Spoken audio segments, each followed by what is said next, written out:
इस कार्यक्रम के पुण्यार्चक हैं स्वर्गीय परम श्रद्धेय पंडित श्री रतनलाल जी बेनाड़ा की स्मृति में शंका समाधान के पुण्यार्चक हैं बेनाड़ा उद्योग limited in technical collaboration with anti Korea AHL Jain group company.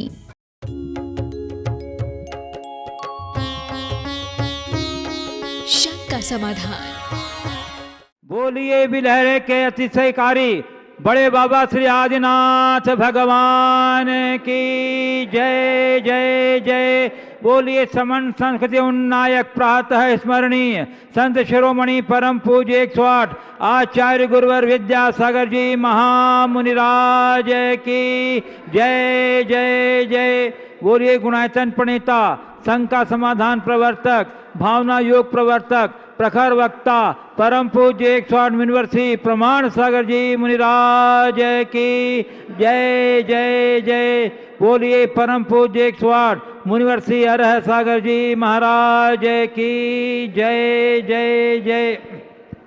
प्रिय बंधुओं, पारस चैनल, जिनवाणी चैनल एवं प्रमाणिक ऐप के माध्यम से प्रसारित होने वाले आज के शंका समाधान के कार्यक्रम से जुड़े देश एवं विदेश के सभी श्रद्धालुओं का तथा उन सभी उपस्थित श्रद्धालुओं का जो आज यहाँ बिलहरी के नव निर्मित विशाल जिनालय के प्रांगण में बैठकर शंका समाधान के कार्यक्रम से जुड़े हुए हैं, उन सबों का मैं बिलहरी की जैन पंचायत की ओर से आप सबों का हार्दिक हार्दिक अभिनंदन करता हूँ।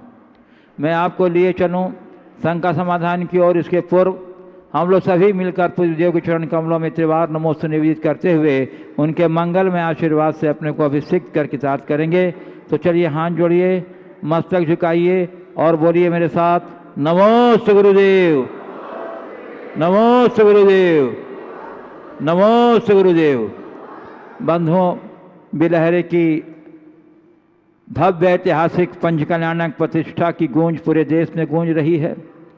बिलहरे के अतिशयकारी बड़े बाबा की महिमा और विशाल निर्मित जिनालय की प्रभावना से पूरा देश बहुत अचंभित और प्रसन्नित है और प्रतिदिन गुरुदेव की प्रेरणा और भावना के अनुरूप लोगों के लिए, लोगों की स्वीकृति विधान के लिए हमारे पास आती चली जा रही है। आज भी कुछ स्वीकृतियां मेरे पास आई हैं। आगरा से श्रीमती पुष्पा बेनाड़ा आगरा ने एक दिन के विधान की स्वीकृति दी है, बहुत बहुत साधुवाद। और जो भागचंद जी जैन भोपाल, इन्होंने श्री सुभाष जैन, पूनम जैन, अनिकेत मधुरिमा आही गुणायतन शिखर जी गुणायतन के CEO, श्री शैलेंद्र कुमार जी शिखा जी जैन इंदौर शाखा प्रबंधक वेयर हाउस, डॉक्टर खुशबू सलोनी प्रक्षाल एक दिन की विधान, रीना जैन, संजीव जैन, रसिका जैन, अनुभवी जैन नोएडा दिल्ली, सुरेश चंद संतोष कुमार पहाड़ी निवार, अमर चंद संदीप कुमार जैन राहतगढ़ सागर, नरेंद्र अरुण जैन बेंगलोर, संजू पाटनी अजमेर। इन सभी महानुभावों ने एक एक दिन के विधान की स्वीकृति प्रदान की है। सबों को बहुत बहुत साधुवाद। बंधु नाम और भी है, परंतु श्रीमती चंद्रकला जी पाटनी रांची झारखंड यूनाइटेड ट्रस्टी, इन्होंने अपनी ओर से प्रतिवर्ष 2 विधान की स्वीकृति दी है। हम आपकी उदारता का बहुत बहुत सम्मान करते हैं। बंधुओं, श्रीमती राजकुमारी, श्रीमान पवन कुमार, शालिनी आदित्य अतिशय लसगरी शादी की सालगिरह पर पनागर से, श्रीमान निर्मल उषा लसगरी, श्रीमती उषा लसगरी पनागर, शांतिनाथ महिला परिषद पनागर, इन सबों ने एक एक दिन के विधान की अपनी स्वीकृति दी है। बहुत बहुत साधुवाद। और बंधुओं, श्री बालचंद जी, कमल कुमार जी छावड़ा अमन जैन गुजरात, श्रीमती सूरत गुजरात, श्रीमती राजीला बाबूलाल जी पारिक मुंबई, श्री डॉक्टर सुनील जी लक्ष्मीलाल जी जैन डूंगरपुर, श्री नूतन जी जैन जयपुर, श्रीमती रीना संजीव राधिका अनुश्री जैन नोएडा, श्री स्वर्गीय त्रिलोक चंद जी की स्मृति में श्री धर्म जी शीला पाटनी पारस पंकज कृष्णा जी पाटनी कोलकाता पश्चिम बंगाल, सुश्री सुषमा जी जैन भोपाल, श्री बाबा श्री नाना जी की पुण्य स्मृति में श्री जगजीत प्रसाद जी जैन स्थान का नाम नहीं लिखा। श्री नीतन जी रूपल जी जैन मुंबई, श्रीमती कुमुद जी जैन नोएडा, श्री सुरेश मीना जी जैन स्थान का नाम नहीं, श्री निर्मल कुमार नीरज विकास जैन अमरपाटन, श्री जिनेन जी नीता निकित पायल गंगवाल उदयपुर। इन सभी महानुभावों ने एक एक विधान की स्वीकृति दी है। हाँ बंधुओं, जिन लोगों ने भी अपनी स्वीकृति भेजी है उनसे मेरा अनुरोध है कि आप यहाँ के संपर्क सूत्र पर जो व्हाट्सएप का नंबर है, आप व्हाट्सएप के माध्यम से अपना पूर्ण डिटेल भेजिए ताकि आपको विधान से संबंधित सारी जानकारी दी जा सके। आपकी अपनी कोई रुचि के अनुकूल तिथि हो तो उसको भी आप उसमें उल्लेखित करें ताकि उस तिथि पर आपके विधान की व्यवस्था की जा सके। विधान के लिए मैं पुनः बता दूं, सिर्फ 5100 रुपये की राशि, मात्र 5100 रुपये की राशि निर्धारित है। 5100 रुपये की राशि दे करके आप अपने नाम से, अपने परिवार के नाम, छपारा महिला मंडल की ओर से भी एक स्वीकृति आई है एक दिन के विधान की। बहुत बहुत साधुवाद। बंधुओं, मैं पुनः आपको बता दूं कि जिन लोगों ने अपनी स्वीकृति भेजी है, यदि उनकी अपने कोई चॉइस है, कोई अनुकूलता है, कोई विशेष तिथि पर आप विधान संपन्न करना चाहते हैं तो आप व्हाट्सएप के माध्यम से आप अपनी जानकारी भेजें ताकि उस तिथि पर आपकी तरफ से विधान की व्यवस्था की जा सके और आपको पूर्व सूचना भी दी जा सके ताकि आपके यदि अनुकूलता हो तो आप यहाँ भी आगे कर सकें। एक अभी पुनः आई है हमारे पास स्वीकृति, स्वर्गीय कोमल चंद जी जैन, निशा स्मृति सुधीर जैन, रश्मि जैन जबलपुर, इन्होंने 10 मार्च के लिए अपनी स्वीकृति भेजी है। ये सारी सूचनाएं जिन जिन लोगों की स्वीकृति आई है मेरे पास, जिनका डिटेल मेरे पास है, एक हफ्ता की 10 दिन 15 दिन के अंदर में आपको सारी सूचना मिल जाएगी कि आपके नाम से किस तिथि को होगी आपका विधान संपन्न होगा। आपको सारी सूचनाएं मिल जाएंगी। बंधुओं, बहुत लोगों ने अपनी स्वीकृति राशि की भेजी है, यहाँ आपको बिलहरी के अकाउंट पर भेजी है कि इन्होंने कटनी के अकाउंट पर और चातुर्मास के लिए कटनी के अकाउंट पर भेजी है। लेकिन जिन लोगों ने भेजी है उन लोगों ने अपना कोई विवरण नहीं भेजा। बहुत से लोगों ने डिटेल नहीं, तो आपको हम कैसे रसीद निर्गत कर सकते हैं, कैसे हम समझेंगे कि इन्होंने पैसा भेजा कि इन्होंने नहीं भेजा है। इसलिए जिन लोगों ने भी अपनी राशि भेजी है, पूर्ण विवरण के साथ किस बैंक से, किस तिथि को, कितनी राशि किसके नाम से भेजी है, वो आप हमें सूचित करें ताकि व्हाट्सएप के द्वारा, ताकि आपको रसीद निर्गत की जा सके। मैं अभी गुरुदेव की आज्ञा से, चूँकि यहाँ बहुत सारे उपस्थित जिज्ञासु अपने शंका समाधान के लिए इच्छुक हैं, इसलिए मैं नाम की घोषणा बाद में करूँगा और लोगों की मैं पहले यहाँ उपस्थित जो जिज्ञासु हूँ उन्हें आमंत्रित कर रहा हूँ। सर्वप्रथम मैं आमंत्रित कर रहा हूँ श्री प्रेमचंद जी प्रेमी कटनी, जो कटनी चातुर्मास के मुख्य संयोजक रहे, पंचकल्याणक प्रतिष्ठा महोत्सव के मुख्य संयोजक रहे और इनकी सक्रियता और कार्यभागिता से बहुत बढ़िया पंचकल्याण संपन्न हुआ। वो उपस्थित हैं प्रश्न के लिए। उसके बाद तैयार रहेंगी कुमारी कृति जैन बिलहरी। मुनि द्वय के चरणों में त्रिवार नमोस्तु। गुरुदेव, आयोजनों की सफलता का मापदंड क्या है? प्रायः है अच्छी व्यवस्था, अच्छी भीड़ और लोगों की प्रशंसा को ही आयोजन की सफलता मान लेते हैं। यह कहाँ तक सही है तथा आयोजनों के उपरांत आयोजकों का क्या कर्तव्य होना चाहिए ताकि आयोजन का लक्ष्य वंचित न रह जाए? देखिए, अगर आयोजन की बाहरी सफलता की बात हम करें तो संपूर्ण सुव्यवस्था के साथ निर्विघ्न संपन्नता आयोजनों की सफलता का बाह्य प्रतिमान है।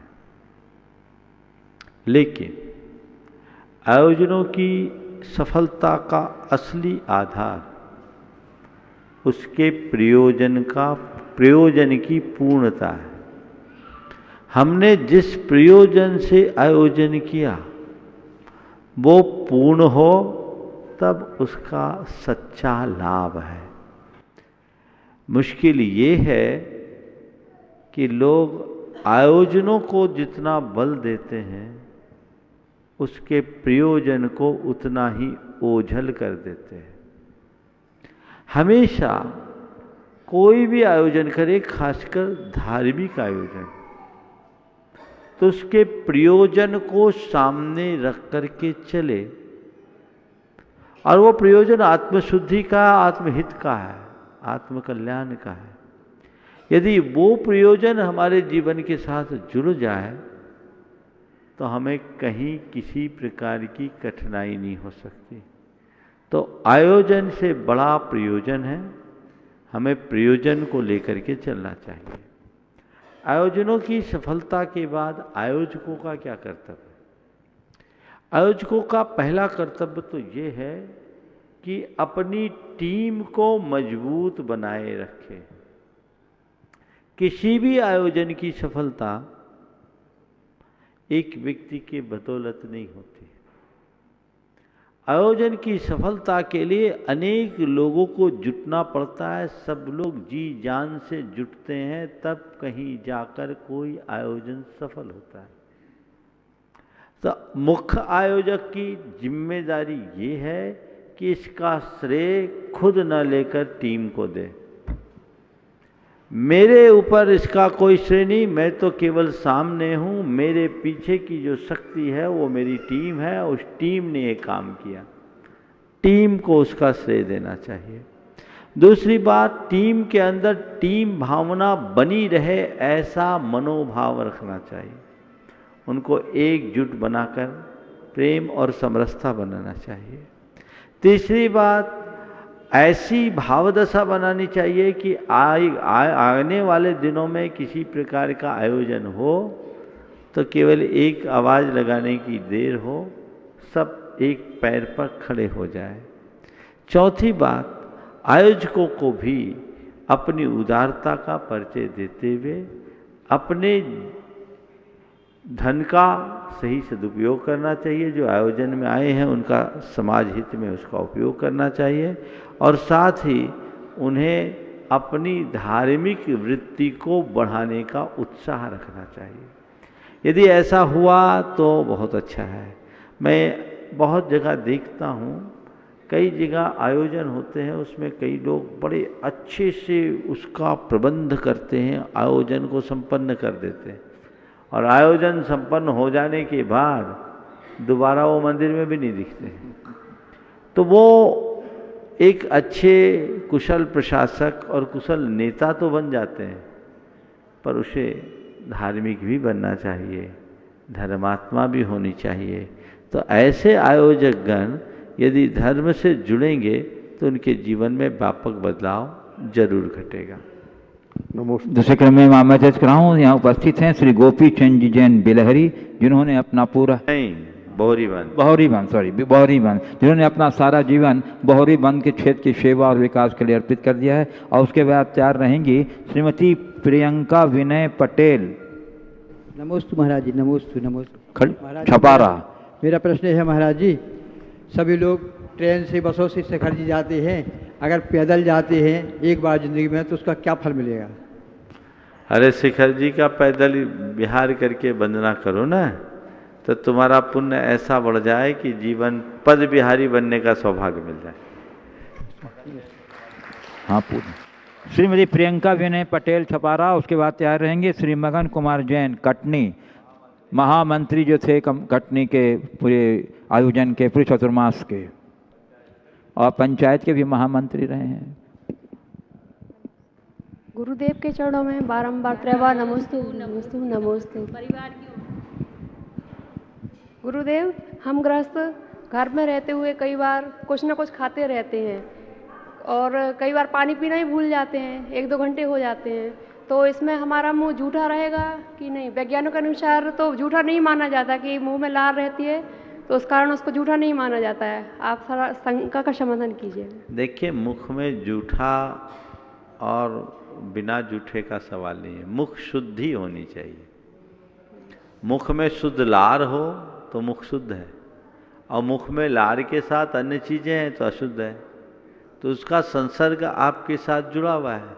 तो उतनी देर तक आप लगातार ऐसी चीज़ों का सेवन कर रहे हैं, इसलिए चाहिए कि कुछ भी लें तो पहले कुल्ला करें और ले चुकने के बाद पुनः कुल्ला करें, ये ज़्यादा संयत होगा।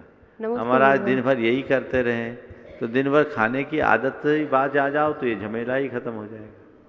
चलिए, श्री मगन कुमार जी जैन नहीं चले गए। हाँ, महाराज पूछ रहे गुटखा तम्बाकू पान खाने वाले का क्या होगा, उनका तो भगवान ही जाने क्या होगा। चलिए, नहीं। चलिए, उसके बाद तैयार रहेंगी श्रीमती सीमा जैन छपारा। श्रीमती सीमा जैन छपारा। अगला नाम और उसके बाद तैयार रहेंगी कुमारी प्राची जैन बिलहरी। महाराज जी, जब तक बिकाना था कोई पूछता ना था, तुमने मुझे खरीद कर अनमोल कर दिया महाराज जी। हमारे भैया जी की तरफ से वस्तु 5 महीने महाराज जी इंदौर में लगातार दुकान मकान बंद करके चौका लगाया, आशीर्वाद मांग रहे थे। हाँ। और हमारी शंका है महाराज जी कि जैसे अपन रोज पैसे डालते हैं मंदिर में 1 रुपया 2 रुपया, और यदि अपन महीना भर में 15 दिन में पैसे इकट्ठे करके डालते हैं तो उसमें मतलब पुण्य उतना ही मिलेगा क्या, अलग अलग मिलेगा? और जैसे बाहर से वो निकलती हैं बारात वगैरह निकलती हैं इंटरकास्ट की, और जलूस वगैरह निकलते, तो कोई हाथ जोड़ता है भगवान जी के जैन मंदिर की, तो उनको सम्यक दर्शन में कारण बनेगा कि नहीं? नमस्ते महाराज, नमस्ते। देखो ऐसा है, दान करने से पुण्य मिलता है, और वह पुण्य दान की मात्रा पर नहीं, उसके साथ जुड़ी हुई भावना पर है। एक व्यक्ति है जो ये सोचता है कि मेरे प्रतिदिन की शुरुआत दान के पुनीत कर्म से हो, तो वो रोज इस भाव से दान दे रहा है। और एक व्यक्ति है सीधे कैलकुलेशन किया, भैया 1 रुपया रोज, तो महीने में 30 रुपया, सीधे एक दिन में 30 डाल देंगे। तो पहले व्यक्ति के हृदय में दान देने की प्रबल उत्कंठा है, और दूसरे व्यक्ति के मन में केवल 30 रुपये देने का भाव है। तो प्रबल भाव किसका होगा, पहले का कि बाद वाले का? बोलो, पहले का होगा ना। तो पहले का जब भाव होगा तो प्रभाव भी उसी का होगा। इसलिए प्रतिदिन कुछ न कुछ शक्ति के अनुरूप दान देना ही चाहिए। हाँ, विशेष अवसरों पर विशेष दान दो। और आपको ऐसा लगता है कि जहां हम दे रहे वहां सदुपयोग नहीं हो रहा, तो घर में निकाल दो, एक गुल्लक रख लो, ये दान की हमारी पेटी है, ये हमारे दान की गुल्लक है, ये धर्मार्थ कार्य में आ गया, रोज मुझे निकालना है, और जब मौका आएगा पूरा निकालना, उसमें गांठ का और जोड़ देना। जहाँ तक जिन बिंब के दर्शन से सम्यक दर्शन का सवाल है, केवल भगवान की झलक देखने से सम्यक दर्शन नहीं होता, केवल हाथ जोड़ने मात्र से सम्यक दर्शन नहीं होता, नहीं तो सब सम्यक दृष्टि हो जाती। जो लोग श्रद्धा से भरकर भावपूर्वक भगवान की वंदना करते हैं, उन्हें सम्यक दर्शन हो सकता है। कुमारी कृति जैन बिलहरी और उसके साथ कुमारी प्राची जैन बिलहरी। नमस्ते महाराज जी, मेरा प्रश्न ये है कि हम बच्चे धर्म कैसे करेंगे? हम बच्चे धर्म कैसे करेंगे? कहाँ, थोड़ा सामने देखने दो। हाँ हाँ, धर्म कैसे करेंगे? जो मम्मी पापा बोले वो करोगे, रोज नमोकार जपोगे, गलत काम कोई नहीं करोगे, समझ गए? तुम्हारा धर्म होगा, और बनेगा तो मंदिर आओगे। चलो, कुमारी कृति जैन बिलहरी, उसके बाद श्री मनोज जैन पनागर। गुरुदेव के चरणों में बारंबार नमोस्तु नमोस्तु नमोस्तु। गुरुदेव, सम्यक दर्शन प्राप्त करने के लिए 7 तत्वों का श्रद्धान आवश्यक है। गुरुदेव, जो शब्द व्यसन में लिप्त है, उसके जीवन में आचार विचार में संयम नहीं है, तो वह किस प्रकार से तत्व का श्रद्धान करे? सबसे पहले व्यसन छोड़े, तत्व पर श्रद्धान यानी भगवान पर श्रद्धान, भगवान पर श्रद्धान यानी भगवान की वाणी पर श्रद्धान। भगवान ने विष्णु को आत्मा के पतन का कारण कहा कि नहीं कहा? कहा। और उसके बाद कोई व्यसन करेगा तो उसका भगवान की वाणी पर श्रद्धान रहा क्या? वो तो श्रद्धान शून्य हो गया। तो जिसका भगवान की वाणी पर कोई श्रद्धान ही नहीं है, उसका उत्थान कैसे होगा? इसलिए सम्यक दर्शन की बात बहुत ऊपर की है। सबसे पहली बात व्यसन और बुराइयों के त्यागने की। श्री मनोज जैन पनागर, उसके बाद तैयार रहेंगे कुमार अमन जैन बिलहरी। गुरुवरों के चरणों में नमोस्तु नमोस्तु नमोस्तु।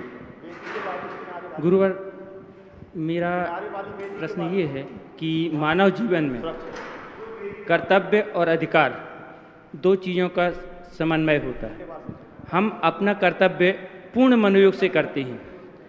हम अपना कर्तव्य करते समय हमारे मन में अधिकार ना आए और हम जो कर्तव्य कर रहे हैं उससे हमारे सामाजिक जन, पारिवारिक जन उससे संतुष्ट नहीं भी होते, और बल्कि कभी कभी तो इस प्रकार होता है कि उल्टा उसका प्रभाव पड़ता है। तो हम ऐसा क्या करें कि हमारे मन में कर्तव्य करते हुए अधिकार के भाव भी ना आए और हमारे मन में दुख ना हो और हमारे कर्तव्य पूर्ण हो जाए।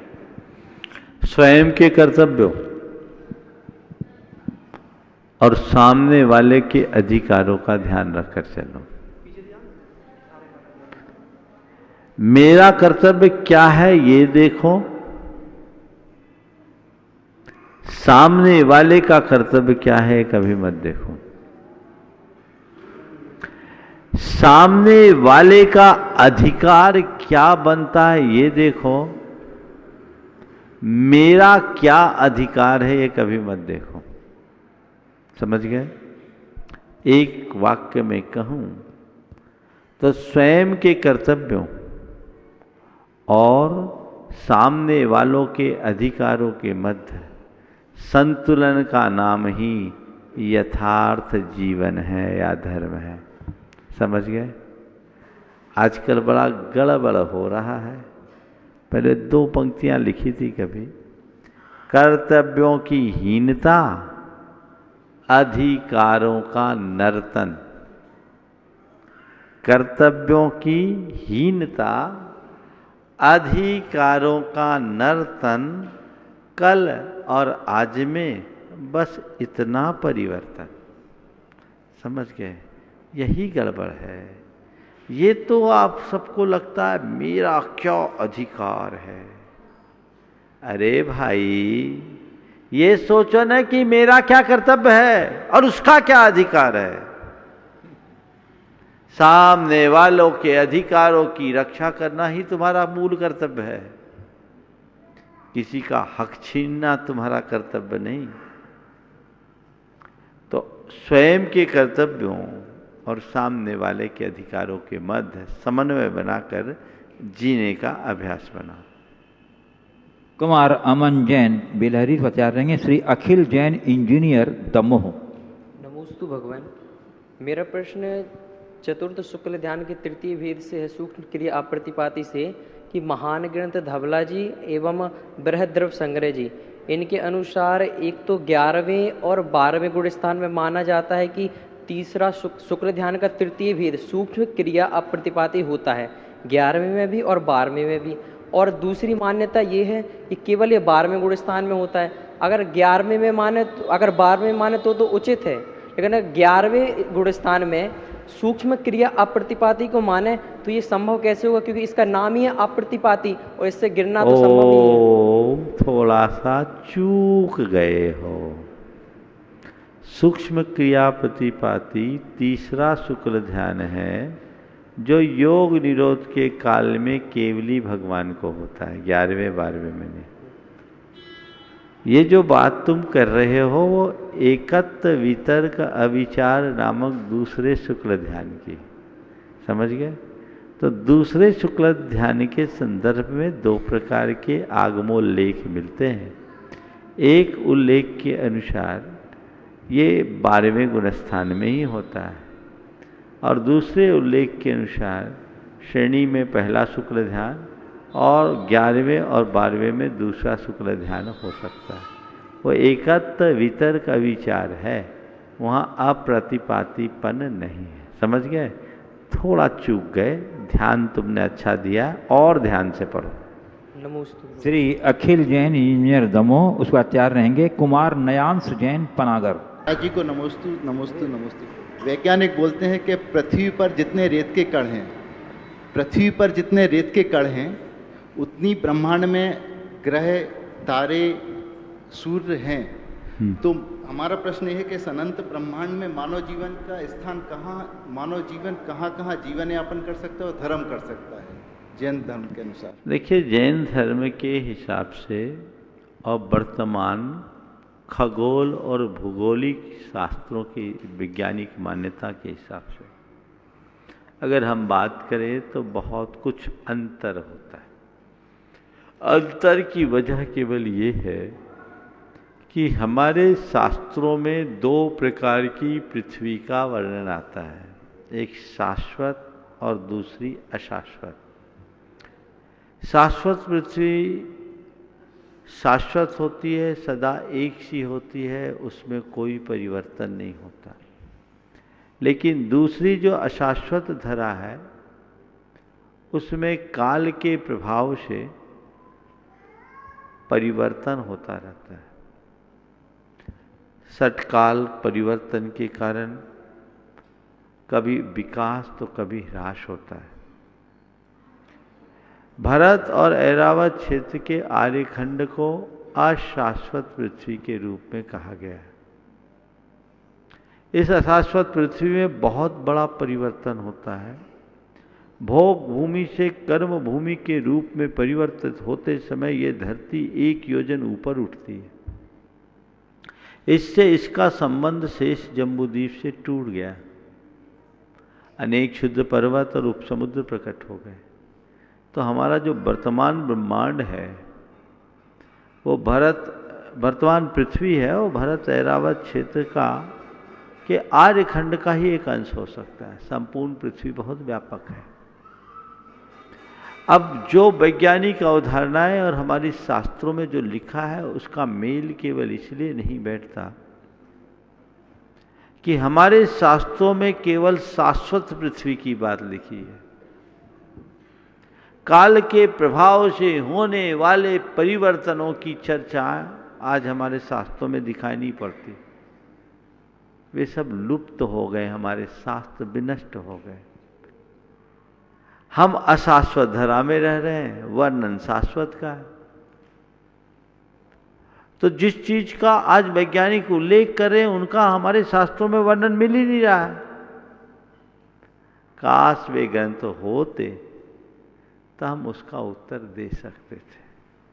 इसलिए वर्तमान में वैज्ञानिकों के द्वारा कही जाने वाली बातों को नकारना भी ठीक नहीं और धर्म की बातों को इंकार करना भी ठीक नहीं। वे अपनी जगह सही है, हम अपनी जगह सही। कुमार नयांश जैन पनागर, और मैं देख रहा हूँ यहाँ छपारा की महिला मंडल शायद उपस्थित है। ओम जो तो छपारा की महिला मंडल तैयार रहेंगी और उनमें से कोई एक अपने प्रतिनिधि के रूप में प्रश्न पूछ लेंगे। नाम तो 1 2 3 4 5 6 महाराज जी नमोस्तु नमोस्तु नमोस्तु। 2 महाराज जी नमोस्तु नमोस्तु नमोस्तु।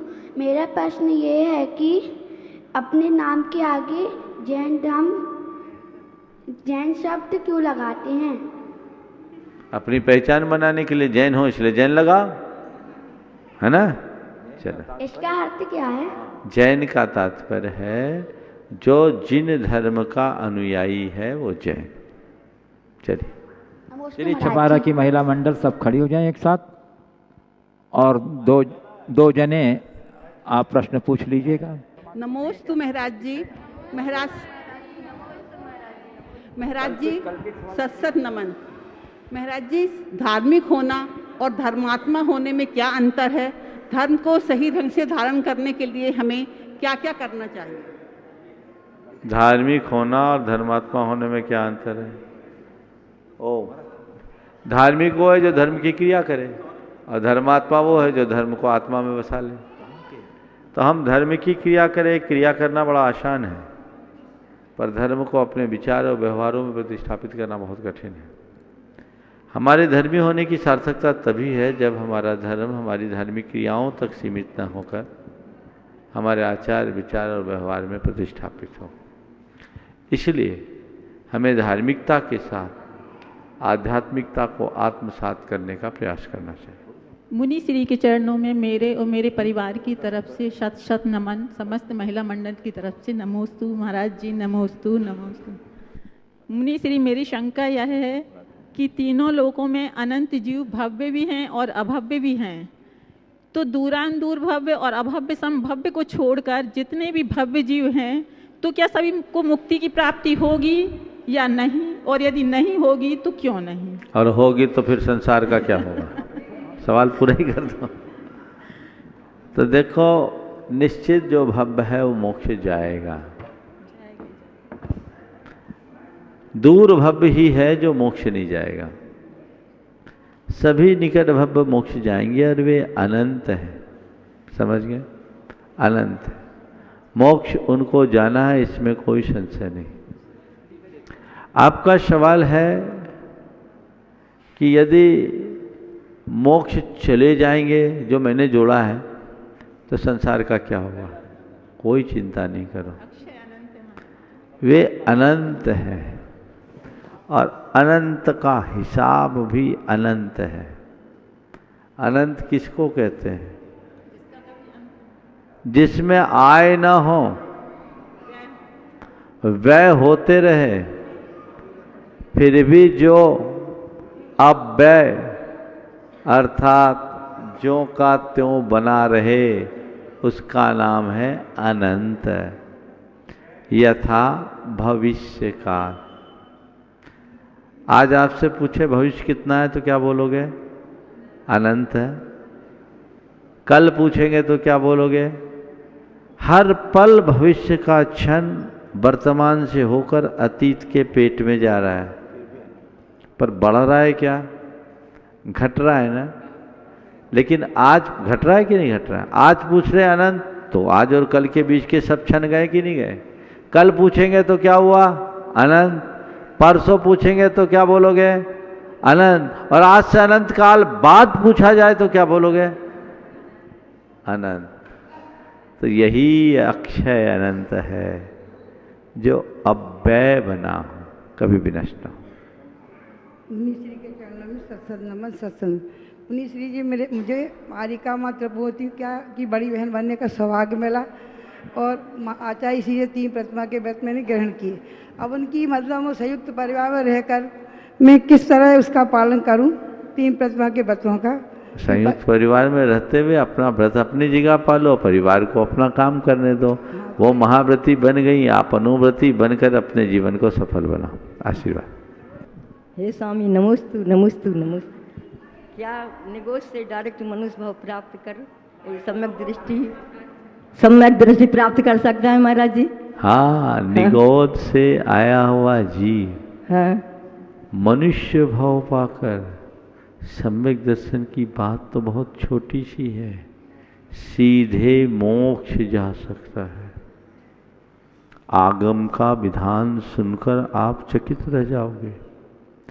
ऐसा जीव जो अनादि से निगोद में ही रहा, निगोद को छोड़कर अन्य किसी पर्याय को कभी प्राप्त नहीं किया, वह जीव भी यदि बादर निगोद से निकल आता है तो 8 वर्ष अंतर मुहूर्त में मुनि बनकर सीधे मोक्ष जा सकता है। और भरत चक्रवर्ती के 923 पुत्रों के संदर्भ में ऐसी कथा भी आती है, उल्लेख आता है कि वे सीधे निगोद से आकर के मोक्ष गए। इसलिए किसी को हीन मत समझना, उसकी उपेक्षा मत करना। आज तुम जिसे हीन और तुच्छ मानकर उपेक्षित कर रहे हो, कल वो तुमसे आगे भी बढ़ सकता है। और जो आज अपनी उच्चता का अभिमान कर रहा है वो नीचे भी गिर सकता है। नमस्ते मेरा नमस्ते। मैं देख रहा हूँ कि पनागर की भी महिला मंडली यहाँ उपस्थित है, वह भी खड़ी हो जाएं अपने साथियों के साथ और 2 जने प्रश्न पूछ लें। नमोस्तु महाराज श्री, नमोस्तु महाराज श्री, नमोस्तु महाराज श्री। महाराज श्री, एक इंद्रिय जीव में रसानंदी आद्र रौद्र पर ध्यान होते हैं कि नहीं होते? पढ़ा क्या है? रौद्र ध्यान होते हैं कि नहीं होते? लिखा है ना। होते। अब हमारे जैसे नहीं होते, उनके जैसे होते। चलिए नेक्स्ट हो गया। महाराज जी, जैसे रास्ते में गाय लोग चलती हैं और उनका एक्सीडेंट हो जाता है, और एक्सीडेंट होने के बाद यदि उनका मरण हो जाता है और अंतिम संस्कार करते हैं अपन उनका, तो क्या कितने दिन की सूतक लगती है? 1 दिन की। कुमारी काशवी जैन, पनागर। हाँ करो जल्दी। नमोस्तु महाराज जी, नमोस्तु महाराज जी। महाराज जी, मैं निष्पक्ष सागर महाराज जी के परिवार से हूँ। हाँ। और मैं ये पूछना चाहती हूँ कि जैसा मतलब महाराज जी, हम लोग ऐसा क्या करें कि जैसा महाराज जी का गौरव बढ़ रहा है वैसा हम लोगों का भी बढ़े। और अपने आचार व्यवहार को ऐसा चमकाओ कि देख के लोग हर्षित हो जाए, तुम्हें परिचय देना ना पड़े कि हम उस परिवार के, तुम्हें देख के लोग जान लें। चलो बिटिया को पूछो। हाँ हाँ महाराज जी, पढ़ाई करना इतनी जरूरी क्यों होता है, बताओ ना महाराज जी। पढ़ाई करना क्यों जरूरी होता है? देखो, अपने को कुछ बनना है कि नहीं बनना है, तो बनने के लिए कुछ सीखना पड़ेगा कि नहीं? हाँ, डॉक्टर बनना है तो कुछ पढ़ोगी लिखोगी तब बनोगे कि अपने आप बन जाओगे? तो कुछ बनना है तो पढ़ाई करना जरूरी है, समझ गई? चलो चलिए, अब मैं गुरुदेव परम पूज्य मुनिवर श्री अरहत सागर जी महाराज के चरण कमलों में प्रार्थना विदित करूंगा। बाकी जो लोग हैं, गुरुदेव के जिज्ञासा बताने के बाद आपको चांस मिलेगा। गुरुदेव। नमोस्तु महाराज श्री। ऐसा देखा जाता है कि पारिवारिक कर्तव्यों को पूरा करते हुए परिवार में बच्चों को कैसे संस्कारवान बनाएं। पारिवारिक कर्तव्यों को पूरा करते हुए परिवार में बच्चों को कैसे संस्कारवान बनाएं। यदि बच्चे अपने संस्कारों से बाहर जाने लगें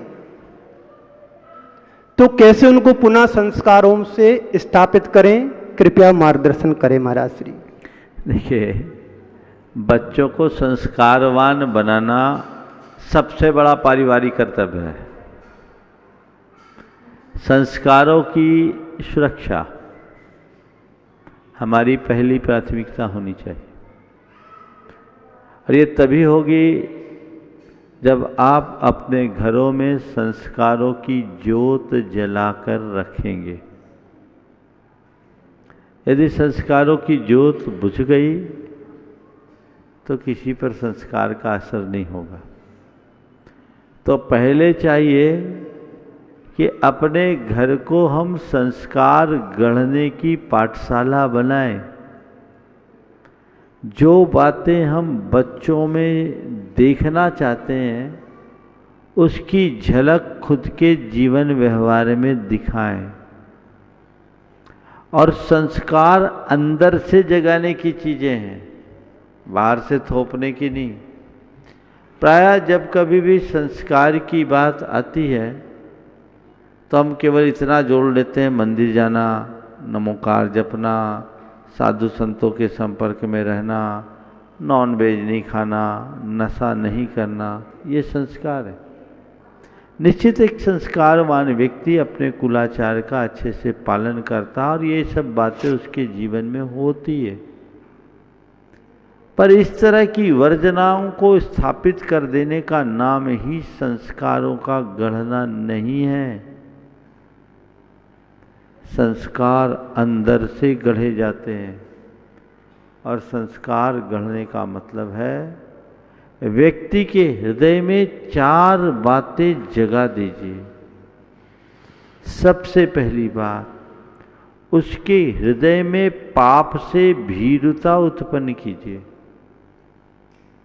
बच्चों के हृदय में पाप का डर होना चाहिए, और वह तब होगा जब आपके हृदय में पाप का डर होगा।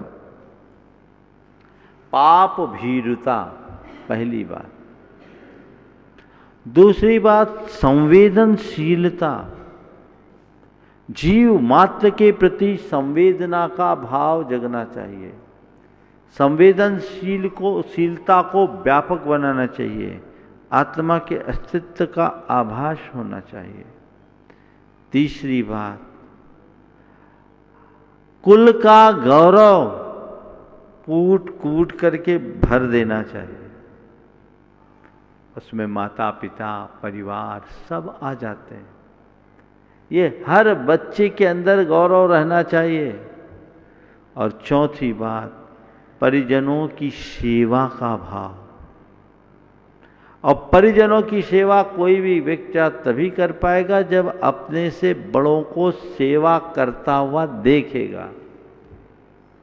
आप स्वयं सेवा न करो उनसे और अपेक्षा रखो कि हमारे बच्चे हमारी सेवा करे, संभव कैसे? तन भूतो न भविष्यति।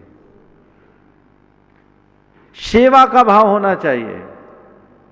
मैंने अनेक बार एक शख्स का उल्लेख किया, परोक्ष में किया।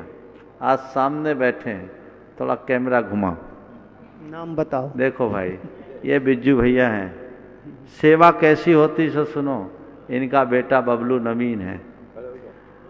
आज खड़े हो जाओ, थोड़ा सा दोनों खड़े हो जाओ एक बार के लिए। आज भी इतनी उम्र हो गई, बिज्जू अपने पिताजी, बबलू अपने पिताजी के पैरों की मालिश किए बिना कभी नहीं सोता। ये है सेवा का भाव। और ये संस्कार इनके नीचे की पीढ़ी में अपने आप आ गए। बातों का नाम संस्कार नहीं है, काम का जीवन में उतरना चाहिए, दिखना चाहिए। मैंने इनका उल्लेख अनेक बार किया, बिना नाम लिए किया या कभी नाम भी लिया। आज संयोग से सामने खड़े हैं, उदाहरण बिरले हैं।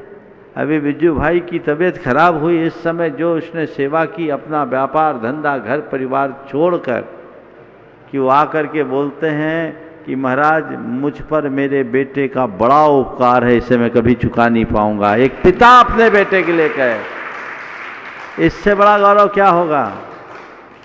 ये सौभाग्य बिरले माँ बाप को मिलता है। अच्छे संस्कार गढ़ोगे तो अच्छा परिणाम आएगा, उसके अभाव में नहीं। इसलिए संस्कारों को जरूर गढ़ना चाहिए। नमोस्तु नमोस्तु नमोस्तु। जी, अशोक कुमार जी जैन छपारा, और उसके बाद तैयार रहेंगे सौरभ जैन बिलहरी। परम पूज्य मुनिद्वय के श्री चरणों में मैं अशोक कुमार जैन छपारा से अपने परिवार एवं समाज की ओर से आपको बारंबार नमस्ते करता हूँ।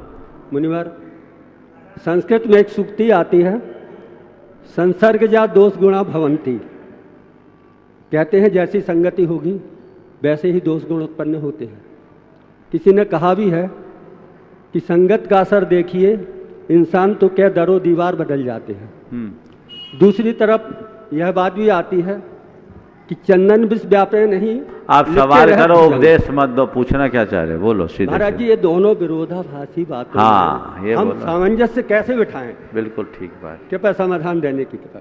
संगत का असर होता है, ये सामान्य नियम है।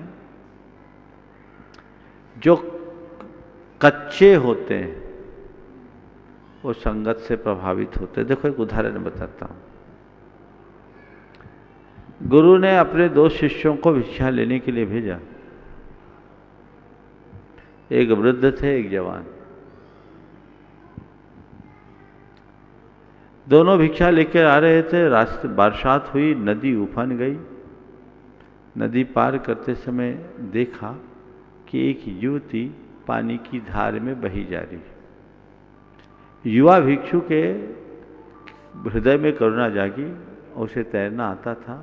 उसने उफनती नदी में छलांग लगा दी और उस युवती को पार ले आया, तैर करके किनारे ले आया। दूसरे किनारे पर लाकर उसने उसे लिटाया, उसकी पेट का पानी निकाला, उसके पूरे शरीर को अपने शरीर की उष्मा से गर्म किया, खुद उसके ऊपर लेट गया, लिपट गया, उसके शरीर को गर्म किया। थोड़ी देर बाद उसे होश आए। अब वो बूढ़ा साधु बोलता है, ये तो गया, भ्रष्ट हो गया, ये गया काम से, ये तो भ्रष्ट हो गया। सीधे गुरु के पास गया, शिकायत किया, भ्रष्ट हो गया। युवती को अपने कंधे पर लगाया, उस पर लिपट गया, उस पर लेट गया। गुरु ने शिष्य से पूछा, क्या ये सही बात है? हाँ गुरुदेव, सही बात। क्यों लेटे? उसने सारा घटनाक्रम बता दिया। मुझे युवती नहीं दिखी, मुझे तो एक पीड़ित दिखी और उसकी सेवा करना मैंने अपना धर्म समझा, मैंने कर लिया। गुरु ने उसे कुछ नहीं कहा, बल्कि उस बूढ़े शिष्य से कहा, प्रायश्चित तुम्हें चाहिए, प्रायश्चित तुम्हें चाहिए। गुरुदेव क्या? बोले उसने तो उस युवती को नदी से पार निकाला और भुला दिया, पर तुम्हारे मन में युवती तो अभी भी डोल रही है। दूसरे दिन भिक्षा की बात आई। गुरु ने कहा, जाओ उसी युवती के यहाँ भिक्षा लेकर आओ। और उसी जवान शिष्य को भेजा। बूढ़े ने कहा मैं जाऊं, बोले तुम नहीं जा सकते, इसी को जाने दो। जवान शिष्य भिक्षा लेकर सकुशल लौट आया। अब बड़ा अचंभा कि एक युवती के पास आपने जवान शिष्य को भेजा, ये बूढ़े को नहीं भेजा, वो तो स्खलित हो सकता था। वहां पर 2 नारियल रखे थे। उन्होंने कहा ये नारियल है? बोले हाँ है। बोले इसको फोड़ो। तो एक सूखा पक्का नारियल था, फोड़ा तो गरीगोला साबुत निकल आया। सूखा नारियल था, उसे फोड़ा, गरीगोला साबुत निकल आया। फिर दूसरा नारियल दिया, बोले इसको फोड़ो। फोड़ा, वो 2 टुकड़े हो गए। 2 टुकड़े हो गए। गुरु ने पूछा इसका रहस्य कुछ बता पाओगे? शिष्यों को कुछ समझ में नहीं आया। बोला बात केवल इतनी है कि पहला नारियल पक्का नारियल था तो फोड़े जाने पर भी साबुत निकला, और दूसरा कच्चा नारियल था जो 2 टुकड़े हो गए। समझ गए? तो जो पक्का नारियल है वो कभी टूटता नहीं, और जो कच्चा नारियल है वो कभी बचता नहीं। कच्चे नारियल को निमित्तों से बच के रहना चाहिए। नमस्ते। श्री सौरभ जैन बिलहरी। मुनिश्री के चरणों में बारंबार नमोस्तु। मुनिश्री, मेरी जिज्ञासा ये है कि धर्म और संपन्नता में क्या संबंध है? और ऐसा अक्सर कहा जाता है कि जो धार्मिक होगा वही संपन्न हो सकता है, और जो अधर्म करता है वो संपन्न नहीं हो सकता है। एक गलत धारणा है, धर्म का संपन्नता से कोई मतलब नहीं है। हम तो धर्मी हैं कि नहीं? बोलो। Yes sir. हमारे पास पैसा है क्या? बोलो। जी जी। है पैसा? क्या है मेरे पास? मतलब वही क्वेश्चन है कि जो तो बता रहा हूं ना, ये धारणा बिल्कुल गलत है, इसे बदल देना चाहिए। धर्म का संपन्नता से कोई संबंध नहीं, धर्म का प्रसन्नता से संबंध है। जो जितना धर्मी वो उतना धनी, ऐसा नहीं। जो धर्मी जितना धर्मी वो उतना सुखी, ऐसा हो सकता है। आज देखा जाए तो पापियों के पास पैसा ज्यादा होता है।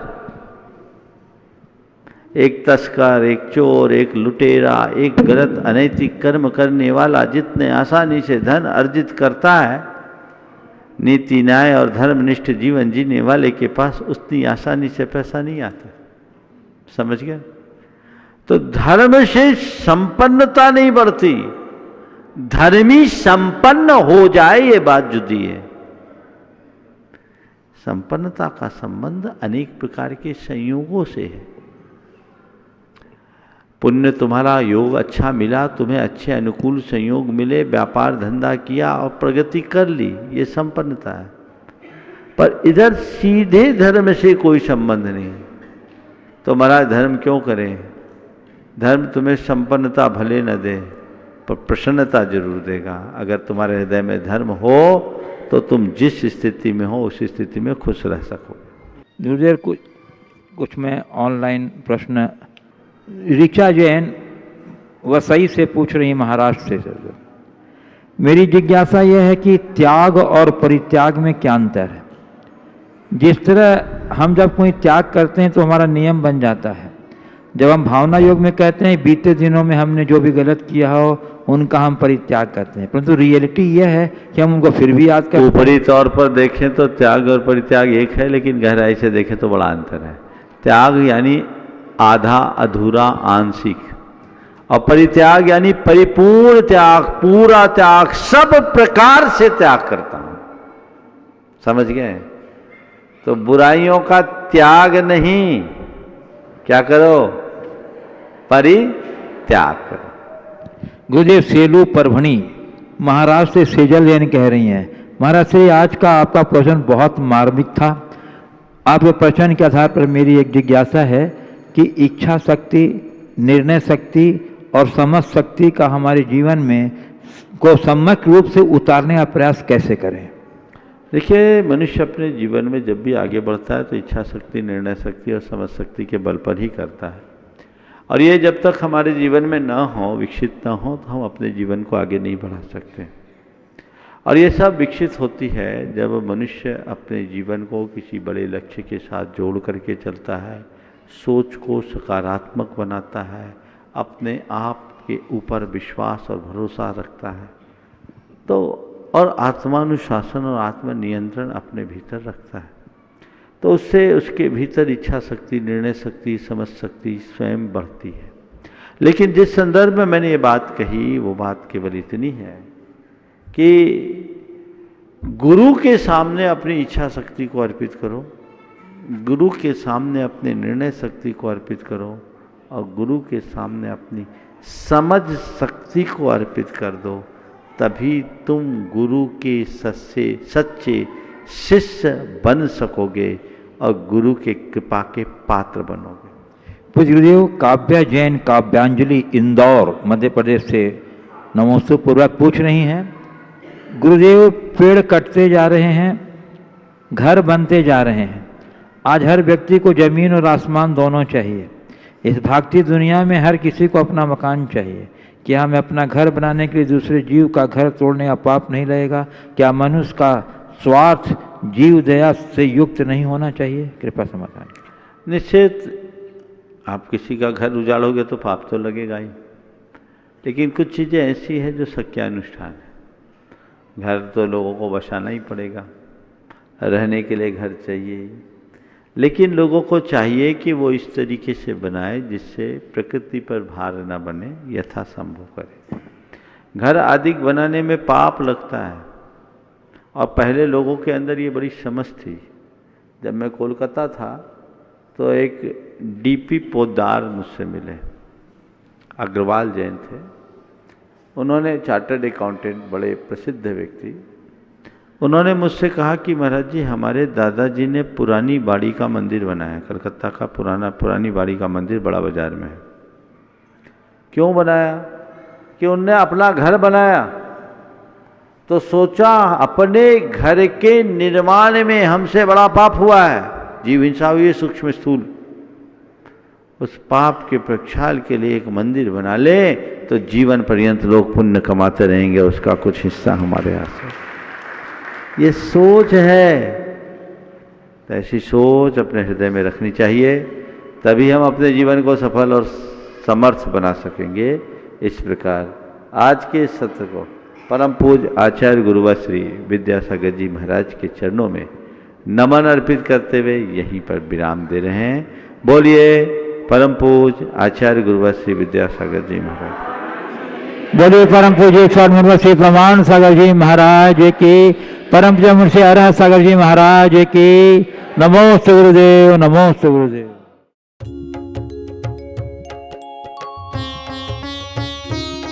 शंका समाधान।